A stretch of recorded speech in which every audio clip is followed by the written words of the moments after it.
Today I'm going to show you a little restorative class. Now this can be practiced at your own pace. You can move as you want. There's nothing saying you have to do it exactly as I do. But you want to start with a bolster, a blanket, a couple blocks, and a strap. These can be used in different ways, and that doesn't necessarily mean that I'll be using them today. Now with the bolster, you'll be using those in your seated positions. In the seated positions, that's going to be for raising your hips to the same height as your knees. Now, if you're comfortable on the floor in your seated position, that's no problem. You can practice like this. However, if you have any tightness in your hips at all, you're going to want to bring that bolster and sit on it to bring your hips more level. That's with any seated position.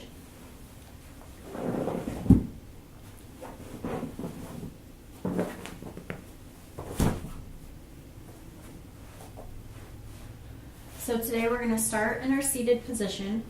You can have your legs crossed, or you can have them one in front of the other. This one just allows your legs to be, or your knees to fall open even further if you do want a stretch on the insides of your thighs. But to start out, you're just going to come and center yourself on your mat. Notice your breath, move through your breaths, start taking deeper breaths. Now restorative doesn't always mean relaxation, but it's a more gentle class, a gentle flow, and that helps you because you're allowed a little more time in the postures to relax into them. So you'll get in your seated position.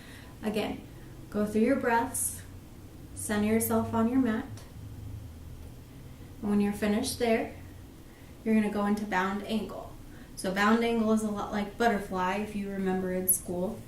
You're going to take your feet together, knees out to your sides, and sit up nice and tall. Now here's another one where if your hips are below your knees, we'll sit on that bolster. But if you want the added effect of your hips being out and up, you'll want to bring those blocks underneath your legs. It allows you to open up and you can move those out as your legs relax into the pose. If you want more of a stretch, you can lean forward into this. Remember to keep that back nice and straight, your shoulders pulled back, and bring your chest towards your feet. You can take 5 or 10 breaths here. If you want longer, go ahead and take that. Once you have your bound angle done, you're going to extend out into that wide leg stance. Now here, you want to make sure that you are active all the way through your legs. One way to do that is to kind of flex your foot, that point, flex. Once you get here, and again, this is a seated posture, so if you can't really get into this forward fold at all, you want to place a bolster underneath it. That does give you a little more bend in your hips. So, sitting nice and tall, you're going to relax into that forward fold. Now here's another use for your bolster here. If you want a little bit more of a relaxation, you're going to allow your chest to rest onto that bolster. You can bring your arms forward. You can have them out at your sides. You can rest onto this bolster here. Again, take about 5 or 10 breaths here. Stay longer if you want. Then move on to the next. You can rotate up onto hands and knees. You want to make sure that your joints are protected here.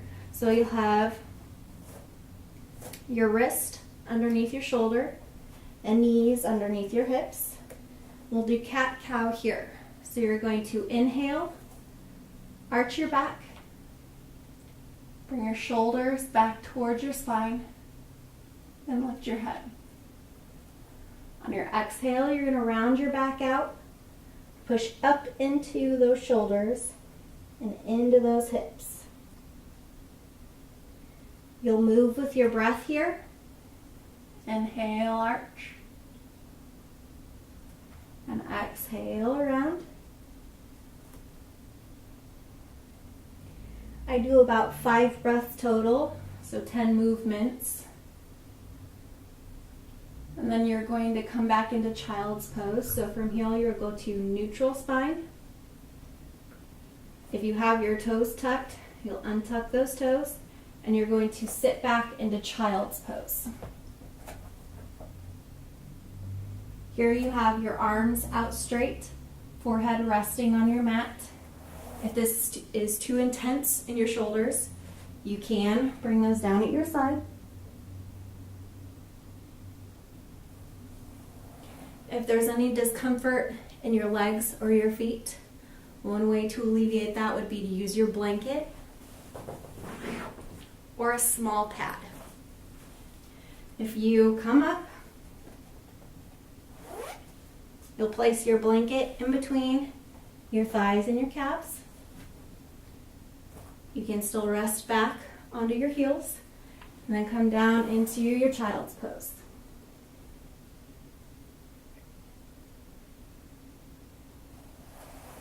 Now if you like to open up your hips further,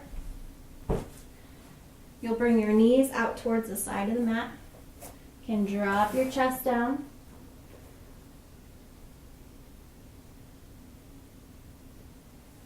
And if you want a little bit more of an intense shoulder stretch, you'll bring your knees back together. You can come up onto your knees and then drop your chest down to the mat.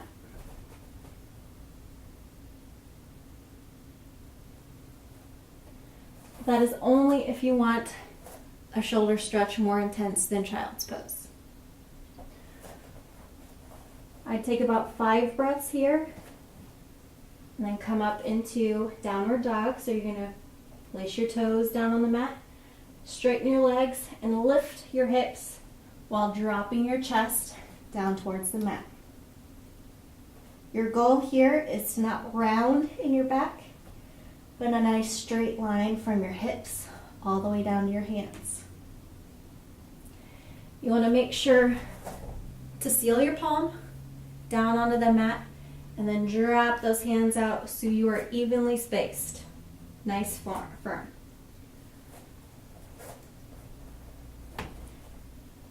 Now you can have your legs straight, but if this is too intense in the back of your legs, your hamstrings, you can bend your knees here.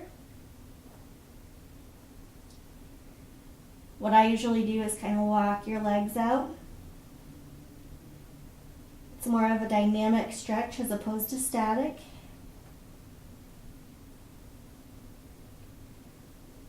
Stay here for about 5 or 10 breaths and then drop back down on the hands and knees and come into child's pose.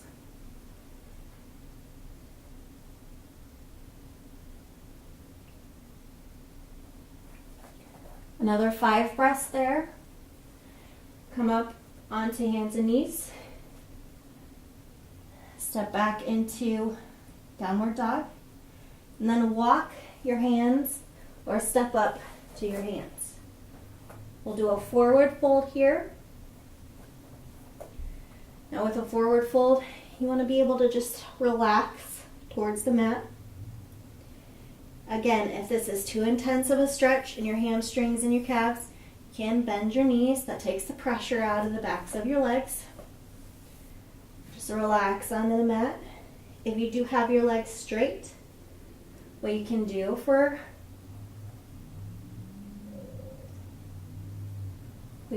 your foundation is rest it on your legs at any one of these points. If you don't want to rest it on your legs, you can place a block underneath your hands. That gives you a little bit more height.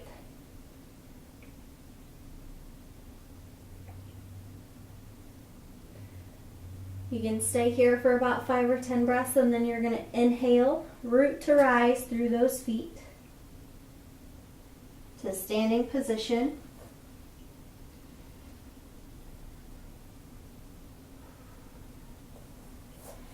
And then we'll move into tree pose.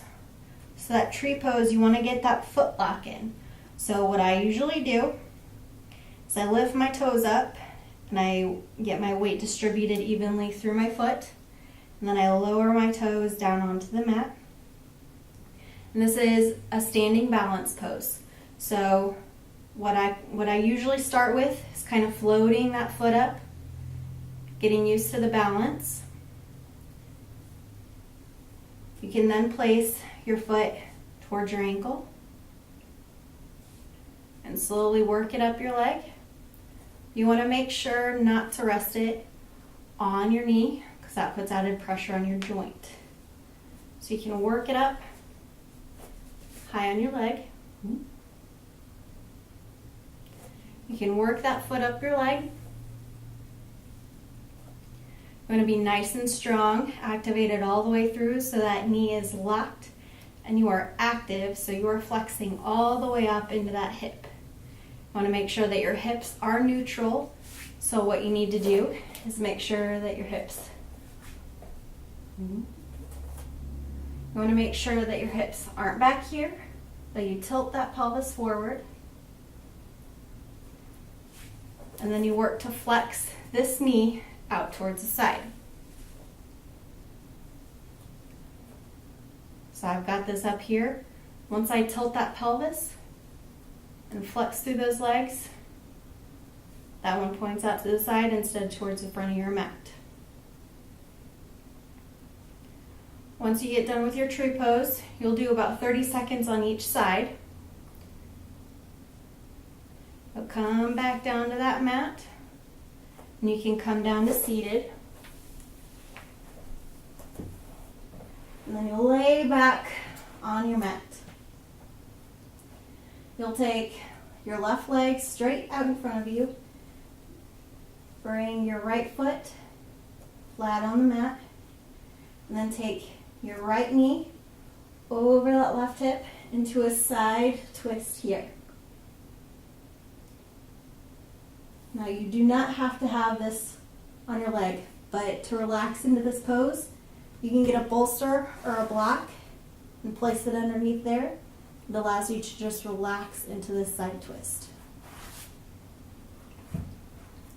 Your right arm is out towards your side. You want to look towards that opposite side as your twist.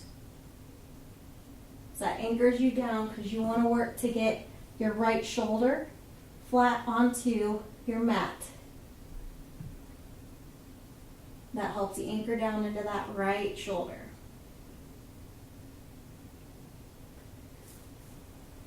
I take about 5 to 10 breaths on both sides there. And then you'll come down into Shavasana. That is feet out of the sides, relax down. You can have your arms down at your sides, palms facing up, or you can rest them on your chest. This is the cool down. This is your time to bring your focus back to your breath, back to your practice. If you meditate, here's where you would meditate. Just allow your body the last few moments of your practice to relax.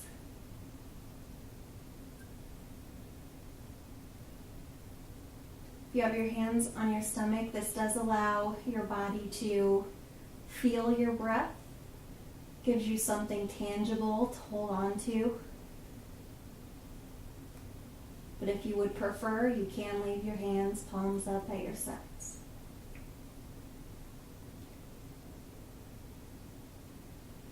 With each of your breaths, you should be gathering tension that's left in your body. So if you're scrunching your eyebrows together, if you're clenching your teeth, I'm going to inhale and gather that tension. Exhale, let your body release a little bit further into the floor each time.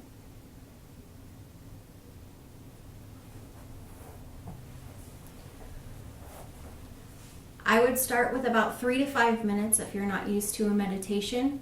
If you don't want to meditate after that practice, that's up to you. But there you have it, folks. Tune in next time for another one.